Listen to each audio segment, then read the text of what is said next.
Hello, everyone. Welcome to our webinar this evening. We have Dr. Stephen Law from the Royal Institute of Philosophy, who's going to be telling us about Think. I know, Stephen, you're not just from the Royal Institute of Philosophy, but the magazine is that you're representing is. So Yeah. I'll actually let you introduce yourself properly. Oh, okay.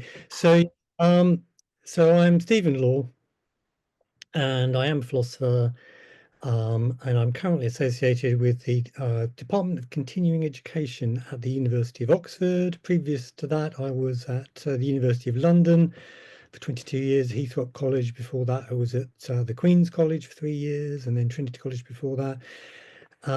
So I've been living in Oxford for some time because I never left while I was teaching in London, so I'm still based here in Oxford, and I'm doing this from Oxford. I'm going to talk to you a little bit about Think, which is a publication of the Royal Institute of Philosophy, which I edit.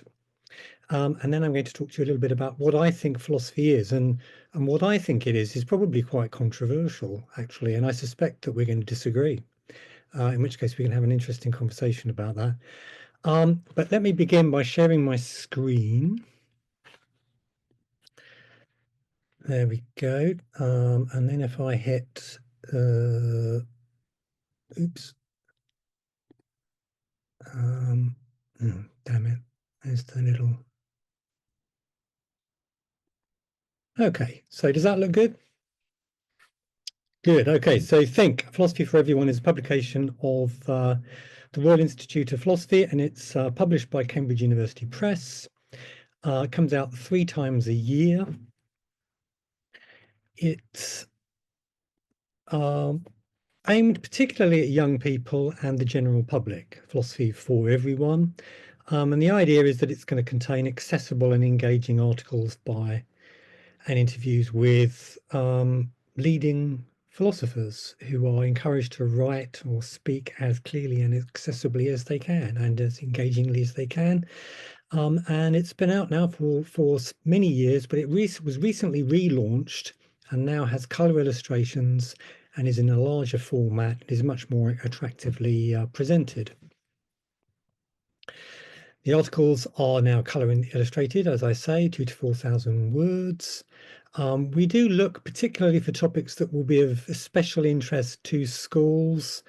A school subscription to Think will get you and your pupils access to not just what's currently published, but to the entire back catalogue, which is enormous and contains all sorts of articles on all sorts of subjects by world-class philosophers writing particularly for young people and the general public. So this is a fantastic resource for schools. If you were to take out a subscription, you can access the back catalogue. For example, if you were interested in animal rights, you can just type into the search engine animal rights and you'll discover there's 85 articles there on animal rights, including this one by Christine Korsgaard, who's a world-class philosopher, Personhood, Animals and the Law, and then Peter Adamson, Indian Animal Ethics, and so on. So you can see that there's a lot of material there written by very reputable philosophers aiming to be as accessible and engaging as possible. If you were to look up the name Antony Flew, you'll find articles by Antony Flew. There was one called My Conversion. If you know anything about Antony Flew, you'll know that he spent his life really being very critical of religion. And then at the very last minute before he died, he's supposed to have sort of taken a turn towards religion, that was claimed. And I invited him to just explain his position, which he did for me in My Conversion. He explains exactly what it is that he believes. So that's a particularly interesting paper that we published. And then a bit earlier, God and the Big Bang was another paper by Antony Flew. So extremely well-known, extremely prominent British philosopher, has published in Think, and you can access his articles online. If you're interested in taking out a subscription, the usual way is to go to the website, Royal Institute of Philosophy. Sorry, the website address is Royal Institute Philosophy. There's no of in it, .org. And you can then go to publications and media, and then you can go to Think Journal, and then you can take out a subscription for your school or for yourself or whatever it might happen to be. Typically, a school subscription would be £29 for the 3 issues per year. However, Supere schools get a discount, and that will be explained to you exactly how to access that in an email a bit later on. So now I'm going to talk a little bit about what philosophy can and can't do. So this is part 2 of my presentation. I'm going to address this question. Let me see if I can just make these disappear. There we go. I'm going to give my view on what philosophy is. My view is quite contentious. I'm going to encourage you to make up your own minds. My view is that philosophy does actually aim to answer questions and solve puzzles, and I think it can, in at least some cases, succeed in doing that. Not everyone agrees about that. I've heard people who teach philosophy in schools say, for example, that there are no right answers when it comes to philosophy, and that's not my view. I think there are right answers. Perhaps we can't know what they are, but there are right answers. However, I think we can actually figure out the answers in some cases, and that's what I'm going to suggest. So if philosophy is an attempt to answer questions and solve puzzles, what sort of questions and puzzles are they? What distinguishes philosophical puzzles and questions from other sorts of puzzle and question? And then how is philosophy as an activity able to provide us with answers to those questions or solutions to those puzzles? That's what I'm going to be thinking about for the next few minutes. My view is that philosophy is primarily an armchair discipline. So what I mean by that is that in order to do philosophy, usually you need do no more than sit in your favorite armchair, close your eyes, put your fingers in your ears if you like. You can seal yourself off from the world and just think. You don't need to observe the world. You don't need to perform any experiments. You don't need to collect data. You don't need to employ a telescope or a microscope or anything like that. So this is what's sometimes called an a priori discipline. We don't, for the most part, need to employ our senses. It's a matter of just sort of armchair reflection. That's what philosophers do. They're armchair thinkers. There are other armchair disciplines. So mathematics is an armchair discipline. The answers to questions can be figured out in the head, or if you like, with the help of a calculator or a board and so on. But it's all in principle capable of being figured out a priori from the comfort of your armchair. And the same goes for logic. For example, if I'm a man and all men have lungs, then it follows that I have lungs, and that's something that you can figure out from the comfort of your armchair. You don't need to go and observe any men or any lungs or anything like that. You can figure out that the conclusion is true from the premises, from the comfort of your armchair, just by having a bit of a think. So it's one of the armchair disciplines, it seems to me, philosophy, for the most part. I'm going to give you some armchair puzzles. They're not all philosophical puzzles. Some are, but not all. But just to illustrate what sort of puzzle an armchair puzzle is. So here's one then. Suppose you are at a party and you're told, or you're told about a party. Maybe that should be the arrangement. Suppose you hear about a party at which the following relationships hold between those present. So we have a son, we have a daughter, we have a mother, we have a father, we have an aunt, an uncle, a niece, a nephew, and a cousin. Somebody is the son of somebody else at the party, somebody is the daughter of someone else at the party, and so on.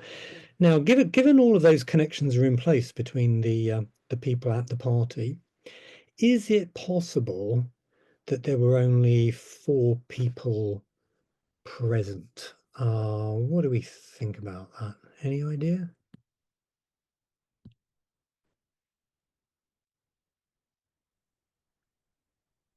I'm sure it's possible. I just need time to think about it. Yeah. John says seems possible as well. Yeah, it is actually. Surprise, surprise. It is possible. If you have a brother and a sister with a son and a daughter, you can get all of those connections in place. So you just need 4 people, no more than 4 people. So what are we doing here? We had a question, and we figured out the answer, and we figured out the answer from the comfort of our armchair. We didn't need to go to the party to find out how many people were there. From the comfort of our armchair, we've managed to establish that something is possible, that there might be just 4 people present. Of course, there could be more than that. If you want to know how many people are actually there, you'll need to go and take a look. But what we can know without attending is that there could be just 4 people present. And the way we figured that out was by doing some sort of conceptual work. We reflected on the concepts of son, daughter, mother, father, and so on, and we figured out that you can get all of those connections in place with just 4 people present. So this was an armchair activity, bit of conceptual unpacking went on, and we figured out the answer to the puzzle. And that is one of the things it seems to me that philosophers very often do. They attempt to answer questions about what is or is not in principle possible by engaging in this kind of conceptual work, conceptual unpacking. This isn't an example of a philosophical puzzle, but it is an armchair. It is an armchair puzzle, and we've solved it. So what might have seemed impossible can be shown to be possible after all. You can imagine someone thinking, no, there's got to be more than 4 people at this party to get all of those different connections in place. There has to be more than 4. But then if you think it through, what seemed impossible turns out not to be impossible after all. It turns out that there is no conceptual obstacle to there being just 4 people present at the party. And in fact, that's just an objective fact that there might be just 4 people present at the party. So we've discovered an objective fact by means of a bit of armchair conceptual reflection. So that's something you can do from the comfort of your armchair, which is, reasonably impressive, it seems to me. Now, sometimes philosophical puzzles have much the same sort of character, really. So, for example, it seems to some people that the mind just can't possibly be the brain. I mean, we can know just from the comfort of our armchairs, just by thinking about it, that your mind and your brain can't be the same thing. Your mind has to be something distinct. Descartes thought that he knew that from the comfort of his armchair, just by having a think about it. But perhaps by doing some similar conceptual clarification and unpacking, we might be able to show that Descartes simply mistaken and that it's not true, that there is some conceptual obstacle to minds being bodies, to conscious experiences being things that take place in our brains. So maybe I'm not saying this can be done, but maybe this can be done. And if you're going to do it, you're going to do it in much the same way that we did it with the people at the party puzzle. It's a matter of sitting down and thinking through and unpacking concepts and so on. So it may be that we can solve the mind-body problem in this way by doing some a priori armchair conceptual work. We solved the party problem that way. In principle, it seems, might be able to solve this puzzle about whether the mind might be the body in the same manner. Here's another puzzle. This one's an actual classic philosophical puzzle. Heraclitus is supposed to have thought about whether you could jump in the same river twice. Here's a little argument for why you can't possibly do that. If you jump in the river, and then you get out of the river, the water will have flowed along, and the reeds will have moved about, and the fish will have pooped in the water, and the mud will have churned about. And so the river has changed in various ways, and if it's changed in various ways, then it's not the same because it's changed. But then if it's not the same river, the number of rivers that you have jumped into is 2, not 1. Even if you get out and jump in again very, very, very quickly, there will still have been some change. And so it is impossible to jump into one and the same river twice. The original river has disappeared to be replaced by a new river, no matter how quick you are. Another reason that you won't be able to jump into the same river twice is that it won't be you that jumps in, because you will have changed in various ways. The blood will have pumped around your body, different thoughts will have occurred to you, and so on. So you are not the same as you were before. So you're not the same person. So the number of people are 2. The person, in fact, that began this sentence is not the same person that finished it. We are 2 distinct individuals. Now, this conclusion seems nuts, but at the same time, we seem to have reached it by means of an entirely watertight argument. It seems that we have to accept the conclusion, despite the fact that the conclusion seems completely paradoxical and ludicrous. So this is what's known as a paradox, and there are lots of paradoxes in philosophy. This is a classic paradox. What are we going to do? Are we going to challenge the logic of the argument? Are we going to accept the seemingly nutty conclusion? People might jump in different directions at this point. I'm going to suggest that we can solve this puzzle. It's been solved, actually. It's not that difficult to solve it. How do you solve it? You have to do some conceptual work, conceptual clarification. The words are the same are ambiguous. There are 2 meanings to the same, and philosophers distinguish these meanings by talking about numerical identity or sameness and qualitative identity or sameness. So I should have had some props, and I don't think, oh, wait a minute, maybe I did. Yeah, I do. Okay, here we go. So these 2 pencils are not numerically the same because the number of pencils is 2, but they are qualitatively remarkably similar, actually. Same color, same shape, and so on. So that you can imagine that even though these pencils aren't exactly the same in every, they're not molecule for molecule duplicates of each other, you could have 2 pencils like that, and they would be qualitatively exactly the same but numerically distinct. On the other hand, you could take one of these pencils and I could scratch it a little bit. I'm doing that right now, and now it's numerically the same pencil, but it's not qualitatively the same pencil because it's undergone a qualitative change over time. So 2 different kinds of identity or sameness.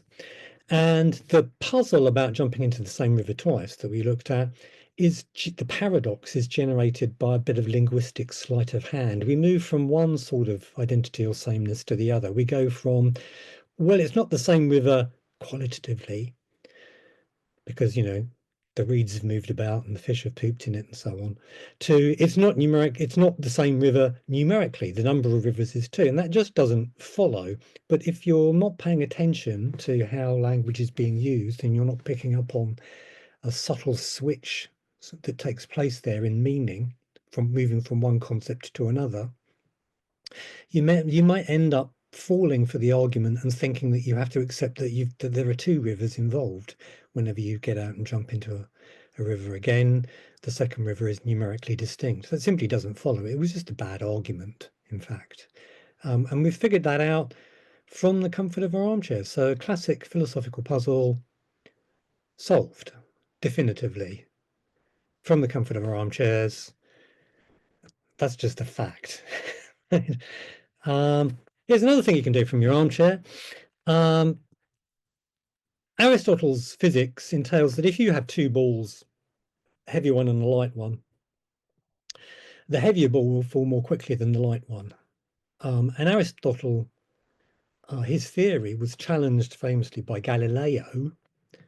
Galileo is supposed to have taken 2 such balls to the top of the Leaning Tower of Pisa, or nearly to the top there, to that bit there just below the top, drop the balls off the top and then watch them land at the same time.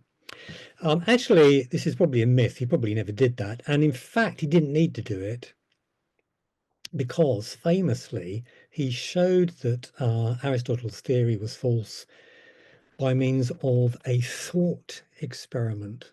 He didn't do any science. We didn't need to do the science. He just sat in his armchair and had a bit of a think. And by having a bit of a think, he showed that Aristotle's theory could not possibly be true. So this is what he did. He said, imagine now that the two balls are chained together. Because you've chained them together, you've made an even heavier object. The two balls combined should now fall even more quickly than they did previously. However, because the lighter ball previously fell more slowly, so it should move behind the larger, heavier ball, and the chain should come tight, and it should then function as a brake on the heavier ball. So the two balls combined should fall a bit more slowly than did the heavier ball. So Aristotle's theory, plus a couple of fairly innocuous additional premises or assumptions, generates a logical contradiction. The two balls combined will fall both more quickly, but also more slowly than they did uncombined, if Aristotle's theory is correct.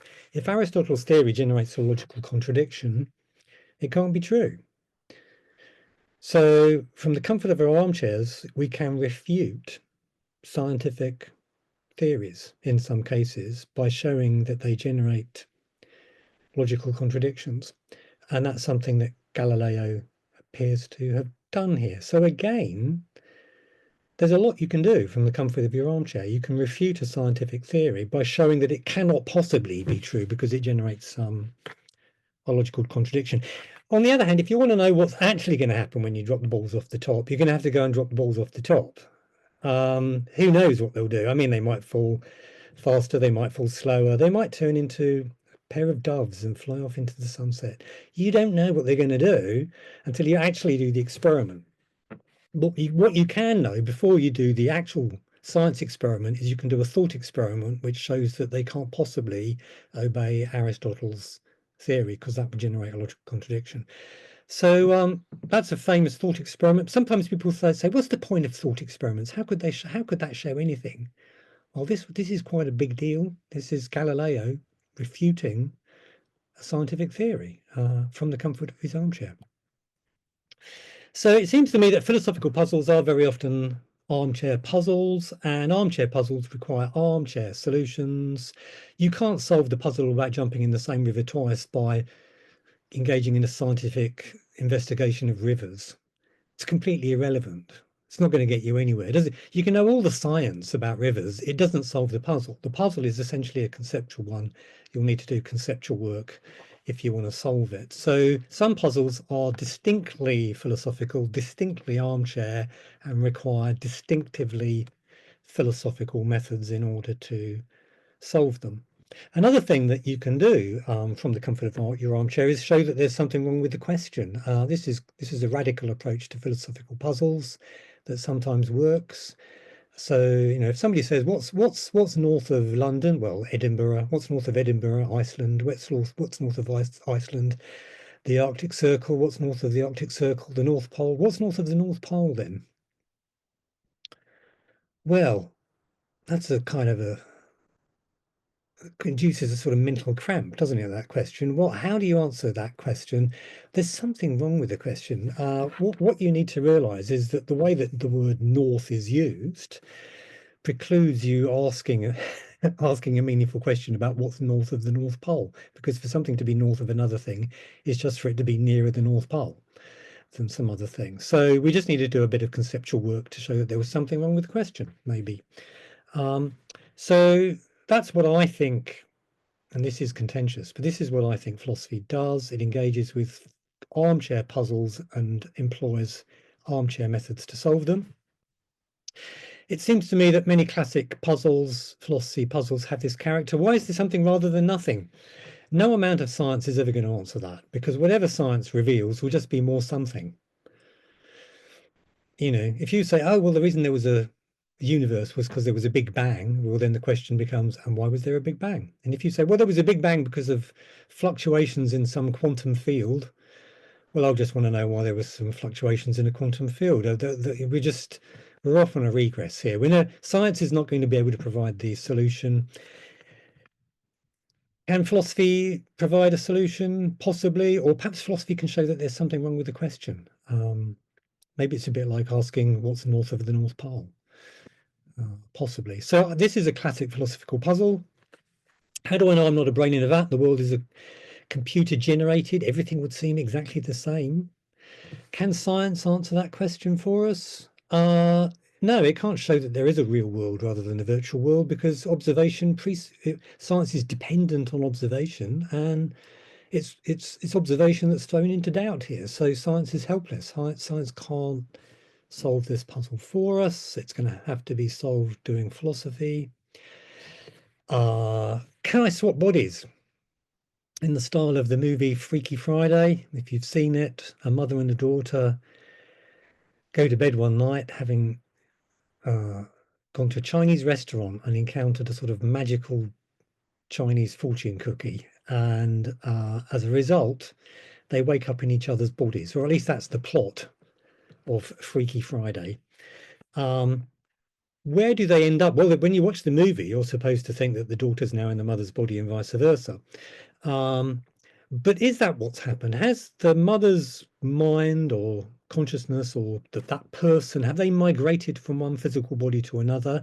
Or has the mother just become exactly like the daughter and acquired all of her characteristics, but it's still the mother in the mother's body? This is a very hard question to answer. Philosophers argue about what the right answer is.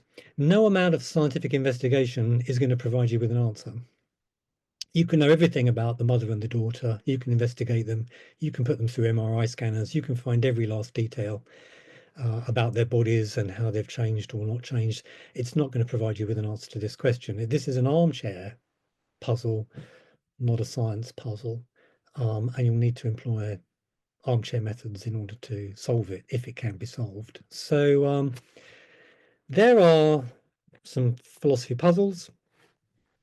I think that philosophy puzzles are armchair puzzles, but I also find empiricism quite plausible. Empiricism is the view that, roughly speaking, our senses provide us with our only window onto the external world, the world outside our own minds. Empiricists deny we can have substantive knowledge of external reality by means of, for example, armchair reflection. You can't find out anything about the world by sitting in your armchair and having a think. You're going to have a look at it, if you want to know what reality, external reality is like. I find that very plausible, personally. Why would you find empiricism plausible? Well, one popular argument is there just doesn't seem to be any mechanism that would allow us to know about external reality other than our senses. I mean, we just don't have any other window onto reality. We don't have some sort of weird form of mathematical or moral intuition or anything like that that would connect us up to the external world in a reliable way and deliver knowledge. So it seems that if we're going to know about the world outside of our own minds, we're going to need to do science. But if that's true, then philosophy is a massive waste of time. And that is the conclusion of the scientist and friend of mine, Professor Peter Atkins, who I've discussed this with, and he's adamant that I'm just wasting my time doing philosophy. And reading between the lines, it seems that the reason Peter thinks that philosophy is a grand waste of time, and indeed many scientists have been very dismissive of philosophy, is because they think that philosophy is in competition with science. We're also in the business, they think, of trying to figure out what reality is like. And if you want to find out what reality is like and you sign up to empiricism, philosophy's it's got to be, as an armchair discipline, a complete waste of time. Just give it up and do the science instead. That is Peter Atkins' view. My view is that I kind of agree about the empiricism, but I just don't think that it's a waste of time, because I don't think it's in that business. I don't think that philosophy is in the business of revealing how reality is, how things stand in external reality. None of what we were doing earlier, we were solving puzzles, we were discovering what was, as a matter of objective fact, the correct answer, but we weren't revealing how reality is. We didn't discover what will happen when you drop two balls off the top of the Leaning Tower of Pisa. If you want to know, you're going to have to go and do the science. What we showed is simply that something was possible. that there was no conceptual obstacle to it. Similarly, when we might be able to show that there's no conceptual obstacle to the mind being brain, in the same way that we showed that there's no conceptual obstacle to there just being four people present at that party. That's what philosophy can do, and that's a very valuable activity. And in fact, if you can show, you can show sometimes from the comfort of your armchair that something is not possible conceptually, in which case you don't need to do the science, and that's what Galileo's thought experiment involving the balls showed. So here's some things that you can do from the comfort of your armchair. You can establish how reality cannot possibly be. You can remove seeming armchair obstacles to certain claims being true, such as that, the mind couldn't possibly be the body, somebody might insist. Or maybe if we think it through, we'll realize it could be, along with David Papineau, for example. Philosophy can reveal muddles and contradictions within our conceptual system. It can reveal that some questions about external reality simply don't make sense. And it can establish that our moral commitments perhaps have unrecognized consequences. For example, it might turn out that slavery and meat eating are wrong. You hadn't quite figured that out yet, but once you realize what your other ethical commitments are, then you simply have no choice but to accept those conclusions, say. So this is all stuff you can do from your comfort of your armchair. So I have a modest empiricist conception of philosophy. So I'm not a big fan of metaphysical theories then. I mean, insofar as metaphysical theories are theories about how the external world is, I'm handing it all over to science. But there's still plenty of important, valuable work to do, it seems to me. And so that's it. I think philosophy is primarily an armchair discipline. It cannot establish how external reality is, I suspect, but that doesn't mean it's a grand waste of time. Contrary to Peter Atkins, I think it's extremely valuable activity. So there you go. I'll get rid of that and end my screen sharing. So that was obviously quite controversial. A lot of philosophers would disagree with me. Feel free to. I know Grace and I are both itching to say something, I imagine, and possibly Melanie as well, and maybe Tucci and John. I don't know about you, but perhaps if I open it up to the floor to take some comments. Grace, you've got your microphone on. I know you want to say something. I guess so. I wanted to pick up on the practitioners of philosophy, or the practitioners of philosophy for children who feel there are no right answers in philosophy. And this is a really interesting and kind of problematic position that we talk quite a lot about with colleagues because of the implications for the worthwhileness of the whole enterprise if it is indeed true. And I think there are some philosophy practitioners of public philosophy and stuff who could argue that merely the social and emotional benefits of talking nicely about topics would make it worth doing philosophy in itself, even if there were never any answers to be arrived at. But that certainly wouldn't be my view, because you could also do circle time or have tea and biscuits or a whole load of other conversational stuff and not call it philosophy at all. So it seems to me odd to say there is no possibility of acquiring understanding and truth if you don't philosophize. But the thing I was sort of interested in, I think, is the philosophy is an armchair discipline. You say at the very end, it's primarily an armchair discipline. And I was just sort of thinking about where I sit in relation to you about how much of an armchair discipline I think it is, because in my work and research, there is quite a lot of oscillation between the armchair stuff and the empirical stuff. And that's not because I collect data, but that's because I'm an ethicist when I'm with my philosopher hat on, and a philosopher of education looking at ethics education. And my work in that area is really informed by what happens in real classrooms. That's where most of my counter arguments and counter examples to the more general things I say come from. And so I think philosophy does well when it considers the particulars, especially of moral life. And so if it occupies the armchair exclusively and never encounters the kind of the particular problems of moral and educational life that show the general assumptions you've made to be wrong, I think it's less it weakens philosophy. I think methodologically it's good for it to come that's very phenomenon it describes kind of regularly. I just wonder what you No, I mean, I agree really with everything you've just said. I was quite careful to say primarily an armchair discipline, in part because um, I do want to acknowledge that there's some truth to what you're saying there. Um, so, I mean, when people argue about the existence of God, they will often use empirically based evidence, the problem of evil. Problem of evil, classic philosophical argument based on observation. So not a pure armchair argument. Um, and it's also true that in ethics, you're dealing with issues where armchair considerations combine with empirical premises to then underpin further conclusions. So somebody might argue that, you might argue, well, children shouldn't be given the vote or allowed to drive because armchair premise, people that are not sufficiently sophisticated and mature can't do these things responsibly, and children, observational premise, lack that kind of sophistication. Therefore, the conclusion falls out that they shouldn't be permitted to do that. And that's a perfectly good argument, and it combines a bit of armchair reflection with a sort of empirical premise. And then other people that will then run similar terrible arguments here. Women shouldn't be allowed to vote, or these people over here shouldn't be allowed to vote because they're a bit dim or whatever. And now you can use the science to show that those premises are untrue and they're morally relevant observations.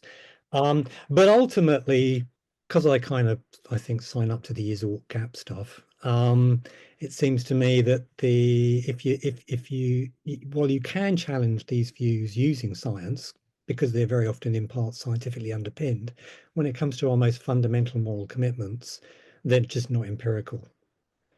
At that point, we're dealing with a purely armchair issue. But I wonder if I use empirical often more lightly to mean not only science, but being in the world. So, well, armchair concepts are themselves produced by being in the world.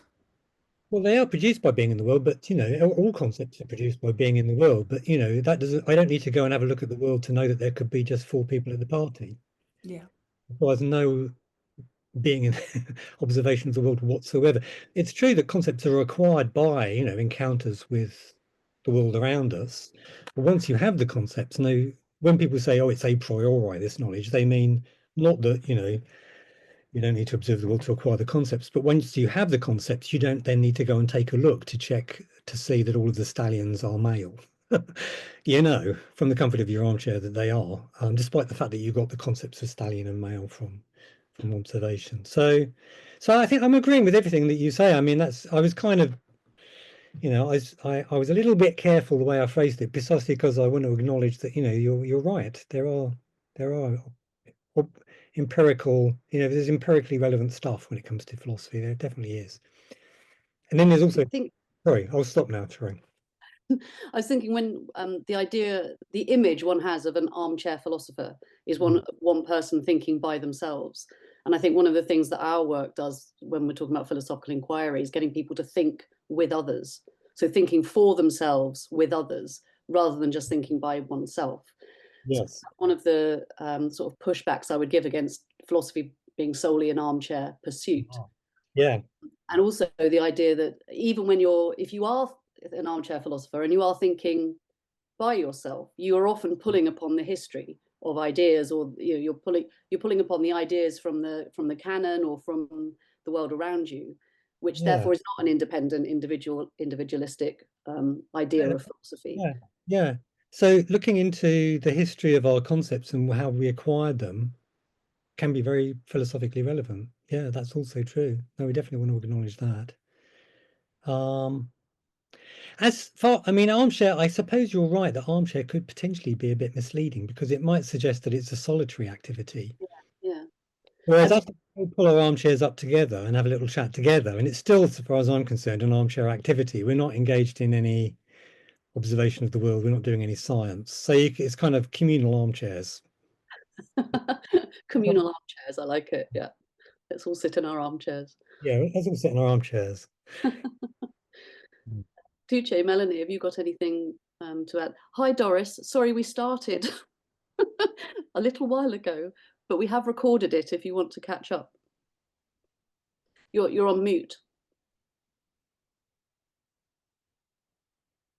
Sorry.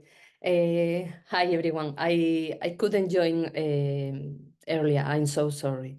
Don't worry. Don't worry. Thank you. Tuche, Melanie, John, do you have anything you want to add or questions for Stephen?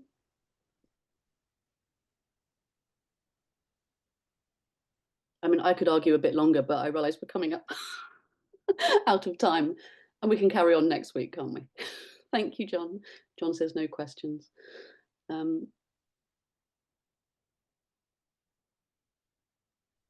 I've got one more thing.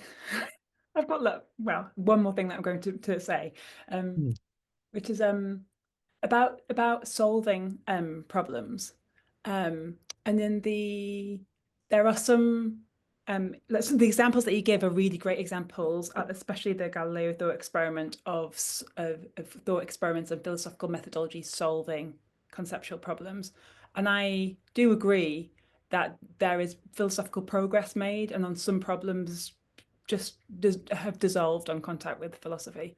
But often in our work, partly because for some people there's like a pragmatist epistemology kind of underpinning our work, not for all, we often suggest that kind of problems are provisionally solved until some possible future point where further considerations are brought in. And so I just wondered if you'd say a little bit more about what you have in mind when you say a problem or a puzzle would be solved by philosophy. Yes, well, I think you're right about the provisionality, because, suppose somebody runs that argument about you can't jump in the same river twice. We have definitively refuted the argument by showing that it trades on an ambiguity. And that's just a matter of fact. But somebody could then come up with another argument, maybe a better, more sophisticated argument, that could show that actually you can't jump into numerically one and the same river twice.